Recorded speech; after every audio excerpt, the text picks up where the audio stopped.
DGP વિકાસ સહાયે જે રીતે આદેશ કર્યો છે ત્યારબાદ સુરતમાં પણ પોલીસ એક્શનમાં આવી શહેરના જુદા જુદા પોલીસ સ્ટેશન વિસ્તારમાં ગુંડા તત્વોને શોધવા કવાયત શરૂ કરાઈ। અસામાજિક તત્વોની સામે કડક કાર્યવાહી કરવાની તૈયારી કરવામાં આવી છે।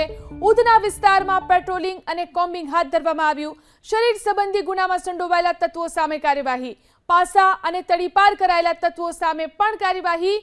કેટલાક ઘરોમાં પણ પોલીસે મોડી રાત્રે સર્ચ ઓપરેશન હાથ ધર્યું।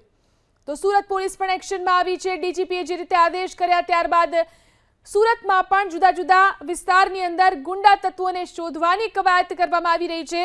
અસામાજિક તત્વોની સામે કડક કાર્યવાહી કરવાની તૈયારી શરૂ કરાઈ છે। ઉધના વિસ્તારમાં પેટ્રોલિંગ અને કોમ્બિંગ હાથ ધરાયું અને શરીર સંબંધી ગુનામાં સંડોવાયેલા તત્વો સામે કાર્યવાહી કરવામાં આવી। પાસા અને તડીપાર કરાયેલા તત્વો સામે પણ કાર્યવાહી કરવામાં આવી છે। કેટલાક ઘરોમાં મોડી રાત્રે પોલીસે સર્ચ ઓપરેશન શરૂ કર્યું।